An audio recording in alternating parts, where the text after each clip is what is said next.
Les damos la bienvenida a Aprende en Casa 3, un espacio en el que vamos a poder estudiar y divertirnos desde nuestros hogares.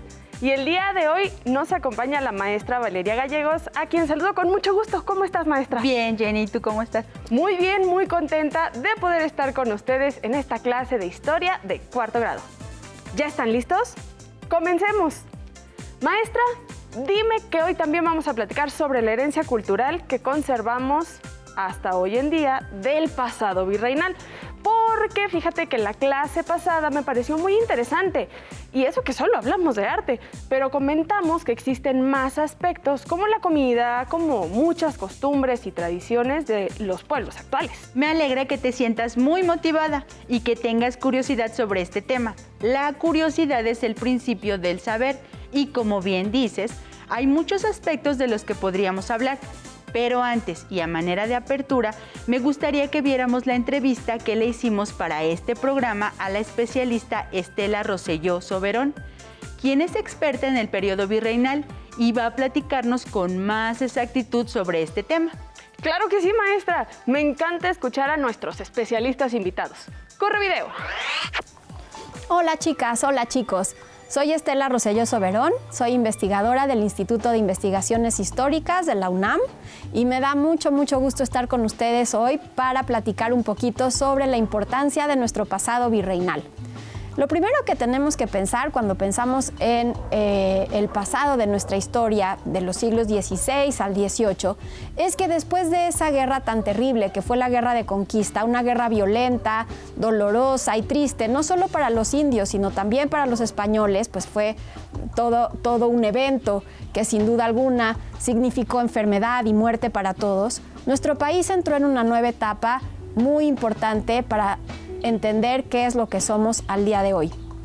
Probablemente lo más importante de destacar del periodo virreinal sea la diversidad, la riqueza de pueblos distintos que habitaron nuestro territorio a partir de ese momento. Es decir, a partir del siglo XVI, nuestro territorio, lo que hoy es México, estuvo habitado no solamente por los pueblos originarios de Mesoamérica, sino también por gente que provenía de Castilla, de Andalucía, pero también gente que procedía, por ejemplo, de Portugal y que profesaba la religión judía, de piratas luteranos que venían de Holanda, de Francia, ¿no? Muy pronto también, a fines del siglo XVI, llegaron los primeros esclavos de origen africano a nuestro territorio y sin duda también hubo desde muy pronto, desde fines del siglo XVI, población que provenía del continente asiático. Con la nao de China, no solamente llegaron chinos, sino también indios que se establecieron en nuestro territorio y que hicieron de esta geografía su nuevo hogar. Ahora, toda esta diversidad de pueblos generó muchas tradiciones, formas de vestir, formas de hablar, música, instrumentos musicales, recetas de cocina muy ricas y muy distintas. Por ejemplo, pensemos en un rico plato de mole, que estoy segura que todos ustedes han saboreado en algún momento, ¿no? Y este platillo está constituido precisamente de muchos ingredientes que vienen de pueblos, de culturas, de orígenes geográficos muy distintos. Chiles de origen indígena, almendras y nueces de origen europeo, especias de origen asiático también, ¿no? Y esta diversidad de ingredientes es lo que hace tan sabroso este platillo que hoy todos los mexicanos podemos disfrutar en nuestra vida cotidiana.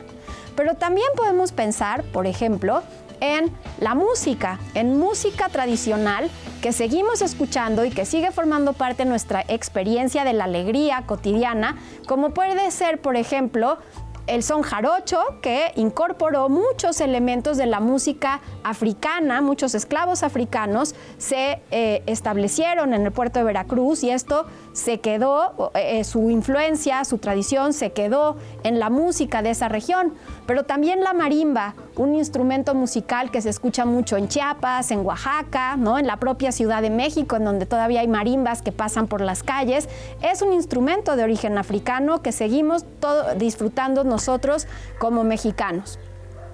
Formas, por ejemplo, también de hablar el castellano, ¿no? Sin duda alguna, hay muchas regiones en donde las lenguas indígenas siguen vivas y siguen muy, muy vigentes, pero el castellano se generalizó muy pronto en nuestro país.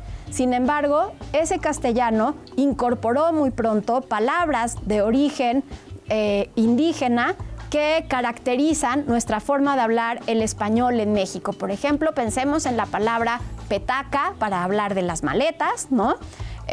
Los petates también, por supuesto, ¿no?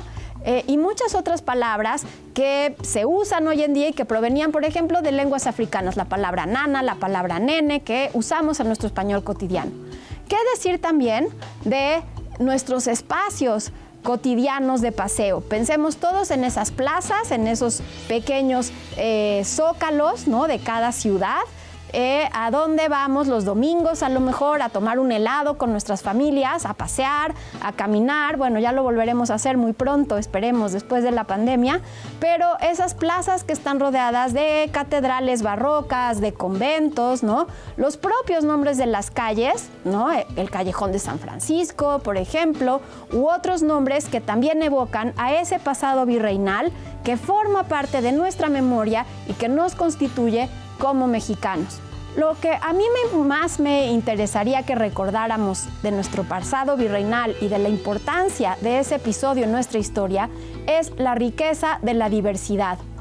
Lo diferente es siempre valioso y creo que esa es una lección muy importante de esos siglos de nuestra historia. No somos solamente indígenas, no somos solamente españoles, no solamente africanos, somos herederos de toda esa tradición, de esa diversidad cultural que nos hace un país mucho más rico, mucho más interesante, que sin duda tenemos que cuidar y que seguir trabajando para que sea mucho mejor. A mí solo me queda decirles que se cuiden mucho, que cuidemos a los otros, a los que nos rodean, y que todavía es tiempo de aguantar un poquito más para poder volver a una vida que nos permita abrazarnos y darnos la mano como en viejos tiempos. Me ha dado mucho gusto estar con ustedes y bueno, muchos saludos. ¿Qué te pareció, Jenny? Bastante interesante, ¿no? Oh, maestra, sí. Además, me quedó muchísimo más claro. La diversidad en todas sus formas es la principal herencia de nuestro pasado virreinal. Así es, Jenny. La doctora Rosselló nos contó que a partir del siglo XVI llegó a nuestro continente gente de distintos rincones del mundo, como ya lo habíamos visto antes en nuestras clases sobre el mestizaje. Sí, lo recuerdo perfectamente y he aprendido mucho durante las clases del virreinato, porque también en sesiones anteriores aprendimos que esto generó tradiciones distintas que pueden verse todavía en nuestros días. Por ejemplo, en la comida. De hecho, también la doctora Rosselló puso como ejemplo el mole, del que tanto hemos hablado y que tiene ingredientes prehispánicos como el chile, así como ingredientes de distintos continentes como la canela y la pimienta. Sin embargo, hay varias versiones del surgimiento del mole tal y como lo conocemos hoy en día. Por ejemplo, se dice que el mole poblano, cuya receta original utilizaba aproximadamente 100 ingredientes, surgió en el convento de Santa Rosa, en Puebla, cuando una monja molió en un metate diferentes chiles y diferentes condimentos y agarró y echó todo. Los platillos más elaborados eran destinados para las celebraciones. Y en este periodo, la mayor parte de las celebraciones importantes eran de carácter religioso. Ay, ya se me antojó. Pero antes, vamos a continuar con la clase. La especialista también mencionó otros aspectos, como la música, específicamente la marimba, de la que también aprendimos en otras clases con la maestra Noemí Juárez. Y dijimos que fueron los esclavos africanos que llegaron a América durante el virreinato, quienes habrían traído las primeras versiones de la marimba. En esa clase mencionamos que el instrumento que trajeron no era igual al que conocemos hoy en día, sino que se fue modificando en esta parte del mundo a lo largo de los siglos. Y siguiendo con la música, Estela Rosselló nos habló sobre el son jarocho, el cual se cree que durante el siglo XVIII, con la aparición de los sones como el chuchumbé. Originalmente, por jarocho se identificaba al habitante de una zona, que hoy en día es el estado de Veracruz. El son es un producto de los procesos de mestizaje cultural que se dieron durante el periodo colonial y tiene influencia de diversos pueblos como el indígena, africano y europeo. Y como muchas otras cosas, también ha ido cambiando con el paso del tiempo, adaptándose al contexto actual. Pero dime tú, Jenny, y alumnas que nos ven desde casa, ¿quieren conocer un poco más sobre el son jarocho? Pues yo me voy a atrever a contestar por ellos. Y la respuesta es sí, definitivamente que sí, maestra. Me encanta la música y nada mejor que conocer el origen de la música regional mexicana. En este caso, del estado de Veracruz. Las alumnas y alumnos pueden investigar cuál es la música tradicional de su región y cuáles son sus orígenes. ¿No lo crees, maestra? Me parece un reto muy interesante el que propones, Jenny. Pero volviendo al tema, vamos a ver el siguiente video sobre el son jarocho. Hola, hoy hablaremos de la fiesta tradicional del sur de Veracruz, también conocida como Fandango Jarocho. ¿Pero qué es el fandango? ¿Quiénes pueden participar? ¿Dónde se realizan? Para poder entender estas y otras preguntas, tendremos que revisar rápidamente la historia, pues hablar de la música regional mexicana implica la necesidad de colocarse en el tiempo histórico, que es el principal propiciador de las configuraciones regionales. Historia y origen. En los 2 primeros siglos de la colonia, un complejo sistema de rutas marítimas mercantiles entre la península ibérica y la América hispana consolidaron una extensa vía de comunicación desde donde se difundían los patrones culturales que dieron origen a todas las variantes musicales y líricas del mundo hispano. Como producto de estos encuentros, México se convirtió en un país dotado de una enorme diversidad musical, pues en su territorio, aparte de muchas cosas, confluyeron cancioneros, tradiciones, géneros, formas arcaicas y modernas, orquestaciones y estilos que coincidieron en cierto momento con la conformación de sus regiones. Precisamente, estas adaptaciones continuas que se fueron dando en los últimos siglos adquirieron, cada vez más, características regionales que se convirtieron luego en provincias folclóricas. Para finales del siglo XVIII, las regiones fueron adquiriendo poco a poco su propia identidad y hubo un gran proceso de la popularización de las músicas y las danzas, de separación contextual a todos los niveles. Así, la fiesta del fandango y el género del son jarocho se fueron afirmando como distintivos, recreando sus propias improvisaciones y forjando sus propias particularidades. La identidad jarocha se fue acunando en una costa tropical, húmeda y poco poblada, con regiones pantanosas, de llanuras ganaderas de monte bajo o surcadas por las cuencas de varios ríos que desembocan sus aguas en el Golfo de México, y cuya población más característica eran los campesinos y vaqueros mestizos descendientes de la triple raíz, la indígena, africana y europea. Su manera de hacer música y divertirse con ella se fue expandiendo por el litoral central del Golfo de México, en un entorno que coincide con el más inmediato mercado interior del puerto desde Veracruz hasta la barra de Nautla, hacia el norte el Barlovento y por el sur hasta la región de Huimanguillo, es decir, hasta el límite de la antigua Intendencia de Veracruz, comprendiendo toda la costa de Sotavento, la región aledaña al puerto, la cuenca del Papaloapa, los lomeríos volcánicos de los Tuxtla y la cuenca del Coatzacoalcos. ¿Qué es el Sotavento? Territorialmente, el Sotavento es toda esa franja costera de lomeríos y sabanas que se extiende a partir de la depresión de la Sierra Madre Oriental y la Sierra de Juárez.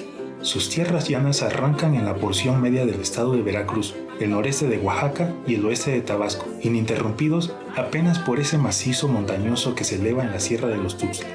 Esta tierra fue puerta de entrada para la conquista, la religión, la imprenta, el orden colonial y el español como nueva lengua. Por estas sabanas inmensas, la negritud, nuestra tercera raíz, al mezclarse con la sangre india y la española, dio lugar a una de las culturas más representativas de México, la cultura jarocha. El fandango fue entonces la fiesta que daba identidad al mundo de los blancos, mestizos, negros y mulatos que compartían la cultura local sin identificarse ni con los peninsulares ni con los indios. Creaban una cultura propia a partir de los pueblos camineros, antiguas cabeceras ahora mestizadas y que conservaban, en muchos casos, sus barrios aborígenes, sus repúblicas de indios. Estos grupos intermedios empezaron, desde el siglo XVIII por lo menos, a ser llamados jarochos y a identificarse como tales entre ellos mismos. La conformación del cancionero rural jarocho, de sus sones y danzas, como parte de los procesos de aculturación, sincretismo y mestizaje característicos de la Nueva España, se desarrolló al máximo durante el siglo XIX y ha llegado azarosamente hasta nuestros días. Entonces, el fandango resume, de muchas maneras y en varios planos, la historia del sotavento y los lenguajes que se maduraron desde tiempos coloniales. La lírica amorosa, que es su principal expresión, los ritmos africanos, los cánticos indios, la expresión ganadera, las relaciones sociales, los arquetipos populares, el comercio colonial, la marinería, las guerras y destierros, la picaresca, las creencias y los mitos, las cuales se comprueban en su lírica y en sus fusiones musicales, en los contornos de un cancionero regional que los representa y los recrea. Hoy en día, podemos decir que el son jarocho, más allá de un género musical, es una práctica cultural que forma parte de una identidad regional llamada fandango y que está abierta a recibir y aceptar a cualquier persona que quiera conocer y participar en ella, respetando los valores y tradiciones propias de esta cultura. Qué importante es conocer y valorar las distintas tradiciones de nuestro país. Esa es otra de las razones por las que el estudio de la historia es tan importante. Definitivamente, maestra, coincido con eso. Es muy interesante ver cómo nuestras tradiciones son mezclas de distintas culturas, comenzando por la tradición indígena de los pueblos originarios, pero también la doctora Rosselló mencionó otro aspecto bastante interesante, las formas de hablar, y eso me parece muy curioso. Por ejemplo, puso la palabra petaca y en mi casa mi abuela la utilizaba muchísimo. La verdad, me sentí muy identificada con ella. Tienes razón. Son palabras que aún podemos escuchar hoy en día. Es importante mencionar primero que el español se impuso sobre todas las demás lenguas que había en el territorio en ese momento y hoy en día es el idioma más hablado por la mayor parte de los mexicanos. Y aunque conservamos aún palabras de las lenguas originarias como guajolote o chocolate, también tenemos algunas heredadas de otras culturas que son utilizadas constantemente en nuestra vida cotidiana, como las que mencionó nuestra especialista invitada. Recuerdo que en las clases sobre el mestizaje dijimos que en México usamos algunas palabras que no se usan en otros lugares de habla hispana y también que aquí hablamos con un acento diferente y tenemos muchas variantes regionales a lo largo de toda la República. Aprendiste mucho, Jenny. Otro aspecto que me gustaría mencionar antes de finalizar con el tema es la religión. Definitivamente el catolicismo es una de las herencias de ese periodo. Sin embargo, muchos fueron los aspectos que se combinaron en ella para formar el catolicismo que conocemos hoy en día en muchos lugares de nuestro país. Uno de nuestros alumnos nos manda una carta. Él es de Tehuerichic, Chihuahua, y nos cuenta un poco de la celebración de Semana Santa que se realiza en su localidad. Dice así: Hola maestra Valeria y Jenny, me llamo José y soy rarámuri. Les quiero contar sobre cómo es la celebración de Semana Santa en mi comunidad. A este festejo lo conocemos como Comonoriarahuachi, que significa cuando caminamos en círculo, porque durante la celebración le damos la vuelta a cada iglesia para protegerla del mal. A mí me gusta mucho esta fecha porque es de mucha alegría y unión. Nos pintamos el cuerpo y hacemos muchos bailes y danzas. También hacemos con paja y ramas la imagen de Judas y le ponemos ropa para después quemarlo y así hacer que se vayan todos los malos espíritus. Les mando una foto. Quiero decirles que me gustan mucho las clases de historia. Saludos a todos. José. ¡Ay, José! Muchas gracias por escribirnos y contarnos sobre las tradiciones de tu comunidad. Esto nos sirve muchísimo para aprender el legado que nos dejó, en términos religiosos, el mestizaje cultural que se vivió en la época virreinal y que continúa hasta nuestros días a lo largo de toda la República. Al igual que la comida y la música se ha ido transformando y adaptando con el tiempo hasta llegar a lo que conocemos en la actualidad. Muchas gracias, José. Ojalá que un día podamos ir a tu comunidad a presenciar sus fiestas, ejemplo de las hermosas tradiciones en nuestro país. En la Nueva España, los indígenas asimilaron en sus ritos las fiestas europeas porque coincidían con los ciclos de culto de la fertilidad. Sin embargo, las temporadas eran distintas y aunque se produjo el sincretismo, los significados fueron diferentes. Las fiestas de los pueblos tenían un marcado carácter religioso, el cual persiste hasta nuestros días. Estas fiestas se hacían en honor a los santos patrones que escogían las comunidades para su protección. En estos eventos participaban tanto indígenas, mestizos, negros, criollos y peninsulares. Para esa ocasión, los indígenas elaboraban tapetes de flores, se hacían portadas en las entradas de las iglesias, se echaban cohetes, se quemaban castillos, etc. Seguramente nuestras alumnas y alumnos en casa nos podrán contar de muchas otras creencias y tradiciones religiosas que existen y se practican aún en la actualidad. ¿Qué les parece si para terminar con el aspecto religioso vemos el siguiente video? Vamos a verlo. Pero basta y sobra salir un poco de la Ciudad de México, no tan lejos como anota la doctora allá por Oaxaca, sino simplemente el estado de Hidalgo, que está a unos cuantos kilómetros, para ver esas continuidades que hubo del mundo prehispánico con el mundo occidental. Por ejemplo, las fiestas del Santo Patrono, en concreto en un pueblo que yo conozco más o menos bien, que es Santiago Tlautla. El puro nombre, Santiago, de origen europeo, y Tlautla, que quiere decir lugar de luz prehispánico. Bueno, ahí hasta la fecha, el día que se celebra al Santo Patrón, ahí te puedes dar cuenta de lo que es precisamente el despliegue de riqueza de los dos mundos. Hasta de otros mundos más lejanos, por ejemplo, el quemar los cohetes, los famosos castillos, etcétera. ¿Y eso de qué origen es? Este parece que es oriental. Aparentemente, entonces ¿verdad? ahí tienes como de un lado y de otro, ¿no? Y luego tienes la matanza de los animales que ya decía la doctora, como por ejemplo el borrego o el cerdo, que es de origen totalmente europeo.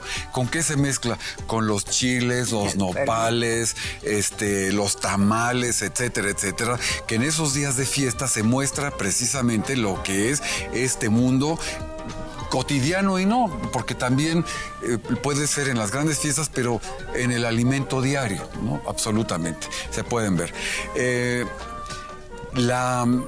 ¿Cómo te explicaré yo? El interés de las familias por darse a conocer en un momento de una fiesta que puede ser los 15 años, que a lo mejor es mucho más reciente, la boda, la muerte de alguien, etcétera. Entonces te estás dando cuenta ahí que la cultura a unos cuantos kilómetros de la Ciudad de México está tan presente para observar lo que fue nuestro pasado virreinal, un poco más lejano el pasado prehispánico, y que somos el resultado nosotros, un poco lo que decía Antonio, de esta cultura no escrita, pero que está totalmente viva en los pueblos de nuestros alrededores, y yo diría, aún en las zonas urbanas. Te vas a Xochimilco, te vas a los pueblos, y aquí te estás dando cuenta de lo que es esta fuerza de estos mundos. Hay muchos aspectos que podríamos estudiar con más profundidad y que son parte del legado virreinal. Por ejemplo, la estructura y la traza de las ciudades actuales, como Oaxaca, Puebla y Saltillo, por mencionar algunas, las cuales se construían siguiendo el modelo de ciudades europeas. En política podemos mencionar el ayuntamiento, el cual sigue existiendo en muchas de las ciudades y cabeceras municipales del país, así como algunas técnicas con las que se realizan algunas de las artesanías de nuestro país, como la talavera. Pero este tema lo estudiaremos de manera más específica en otras clases. Por hoy se nos ha terminado el tiempo y es momento de recapitular lo que hemos aprendido a lo largo de estas 2 sesiones. Hemos aprendido sobre el legado virreinal en nuestra vida cotidiana. Hablamos sobre arte, específicamente la arquitectura, pintura y literatura barroca. Y también, con la ayuda del especialista Estela Rosselló, hablamos sobre comida, música e incluso un poco de lenguaje que hablamos hoy en día. También aprovechamos para ahondar un poco más en la religión que practican algunos pueblos hoy en día y de manera muy breve mencionamos algunos aspectos más. Esperamos haber despertado su curiosidad para que sean ahora ustedes quienes indaguen en su pasado y su presente, y de esta manera puedan comprender las costumbres y tradiciones que nos rodean. Nos vemos y hasta la próxima clase. Muchísimas gracias, maestra Valeria Gallegos. La verdad es que estuvo muy padre la clase de hoy. Gracias, Jenny. Si te es posible, consulta otros libros y comenta el tema de hoy con tu familia. Si tienes la fortuna de hablar una lengua indígena, aprovecha también este momento para practicarla y platica con tu familia en tu lengua materna. Por hoy hemos terminado con el legado virreinal 2 de historia de 4º grado y espero lo hayan disfrutado tanto como nosotras. Nos vemos en la próxima. A continuación, lengua materna. Pero antes, vamos a movernos un poco.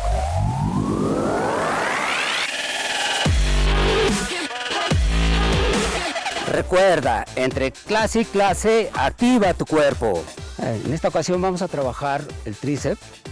Nos vamos a parar derechos. ¿Sí? Vamos a elevar los brazos, nos vamos a llevar las manos atrás de la nuca y vamos a hacer una extensión, como si quisiéramos alcanzar el cielo. Venga, 1, eso, perfecto. Con fuerza, que se vea. Bien, Yair, muy bien, perfecto, exacto, así es. Ok, perfecto. Ahora vamos a hacer la demostración. Flexión, extendo, con fuerza. Bien, Yair, muy bien. Con fuerza, uno más. Bien, muy bien. Claro que sí. Bien, descansamos, Yair. Bajamos los brazos, respiramos, respira profundo. Ahora vamos a trabajar el brazo de bíceps. Nos vamos a parar derechos, vamos a pegar los codos a nuestro cuerpo y vamos a hacer la flexión a 90 grados. Bajamos, flexionamos, exacto, muy bien, Yair, así, exacto. Con fuerza, que se vea bien, 90 grados, perfectamente bien realizado. Una vez más, bien, flexionamos a 90 grados, bajamos, flexión, extensión, flexión, extensión. Muy bien, Yair, exacto. Así, perfecto. Otra más, una vez más, con fuerza, que se vea. Otra más, bien, descansamos, agitamos nuestros brazos a descansar, respiramos. Ahora en esta ocasión vamos a trabajar un poco de hombros. Lo que vamos a hacer, nos vamos a parar, vamos a hablar el compás de una forma que sintamos relajados y vamos a elevar los brazos lateralmente hasta exactamente a la altura de los hombros. Bien, Yair, exactamente ahí, exacto, ahí. Elevamos, bajamos, abrir nuestros brazos lateralmente. Muy bien, a la altura de los hombros. Bien, exactamente ahí, está bien hecho, Yair, exacto, ahí. Con fuerza, respiramos, bajamos. Arriba, abajo. Muy bien, otra más, una vez más. Bien, descansamos, relajamos, respiramos profundo, bien. Y después de cada pausa, activa tu mente.